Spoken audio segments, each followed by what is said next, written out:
Discuss, we're joined by the head of tax and financial sector policy at Treasury, Ismail Momoniat. Mr. Momoniat, thank you for being with us. Firstly, does Treasury support this?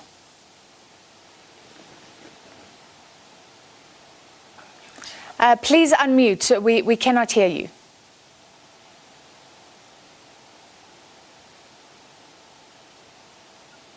Hi. Sorry, Francis. No problem. Apologies for that.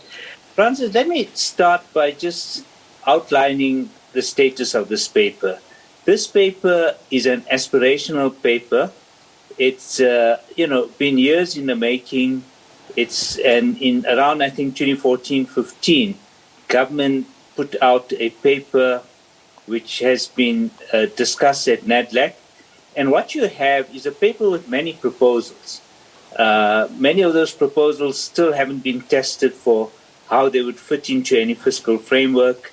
They haven't been tested against the current system. And so it's just a set of proposals. There's, business, labor, community, other government departments. They've all put forward these proposals. Government hasn't specifically approved any of these proposals. And this has been released by the Department of Social Development.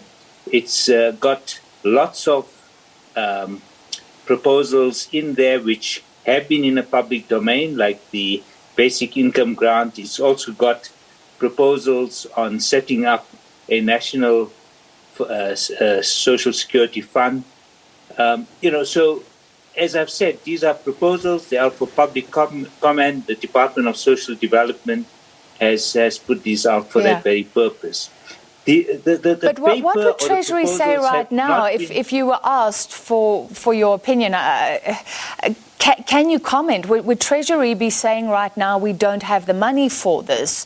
Are they viable proposals that should be explored deeply, according to Treasury? So when I say this paper is aspirational, and it could be whether it's a 5 or 10 or 15 or 20-year framework about where we ultimately want to go to. It's certainly not, as I said, will fit into the current 3-year fiscal framework. We have got huge challenges and the trade-offs that need to be made between grants, between growth-enhancing activities, and we've obviously got to get the economy to grow. We want more people to have jobs so that they can contribute towards their retirement and so on.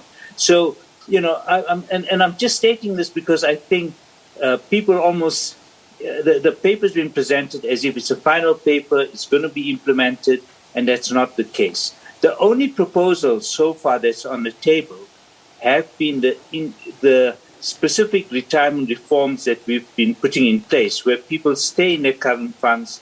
We're trying to consolidate those funds. We are trying to get people to join a fund which has its own trustees and so on, and to get greater portability between funds and to get greater preservation.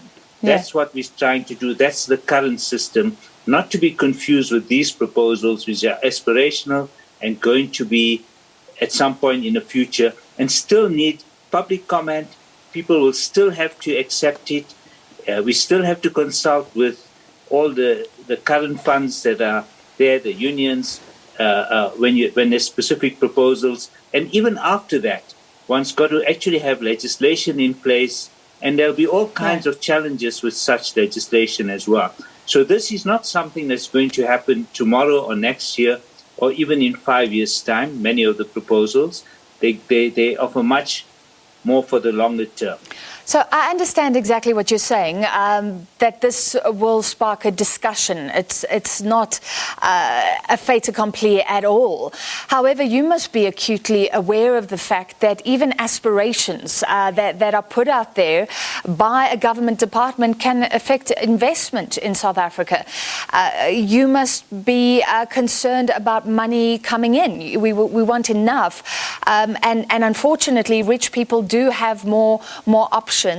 Are you worried that even these sorts of green papers could lead to more money being taken offshore, more people concerned that the tax rate, the effective tax rate in South Africa could become astronomical? Francis, yes, we are concerned about those, and that's why we don't want I mean, this paper has come from, obviously, the Department of Social Development. It does comment on areas like tax policy. And I think as far as the Treasury is concerned, whatever way we move, it's still got to be within the current tax framework as maybe adjusted when the Minister of Finance makes announcements. And we're keenly aware that we shouldn't be generating more uncertainty. And that's why I've tried to just explain this as a paper that's been there before. It's been in the news, as I said, 5-6 years ago. It's still that same process. It's been in NADLAC. It's not government policy as yet. And to the extent that it becomes government policy, it will still have to look at the trade-offs and still look at the impact on the tax system and so on. And I think from where I sit, being head of tax policy, we certainly don't want to generate any uncertainty. I like to say, we want tax policy to be boring, not to make too many changes from one year to the next, and have that certainty. But then my final question is, will you push back at all? Will you go to social development and say, be careful? Or do we all have to accept that these are the discussions that should take place in a democracy? And these papers and proposals should be put forward? Yeah, Francis, it's in the nature of policy that you might have different perspectives from different departments. And yes, there may be a lot of robust engagement over those proposals. But at the end of the day, no other department or ministry will make policy on taxes. It will only be the Minister of Finance. So, others can have proposals. They come from NADLAC, they come from other government departments. Those proposals have no status. They've not been adopted by government. And to be adopted by government, they've got to go to cabinet. And it certainly has to have the support of the Minister of Finance, who's the only person in terms of the Constitution who can introduce any changes to the tax system. So, we don't stop people from engaging and having aspirations and wanting to take policy in a particular direction, because there are problems in our current system. We do want them fixed, but obviously you want a solution that takes into account where we are currently. We need to take into account the need for economic growth. We need to take into account the fiscal framework. And this proposal is far from being implemented. It's going to have to pass all those tests before it would even be put as policy. All right. We appreciate your commentary tonight. Thank you. Head of Tax and Financial Sector Policy at Treasury, Ismail Momoniat.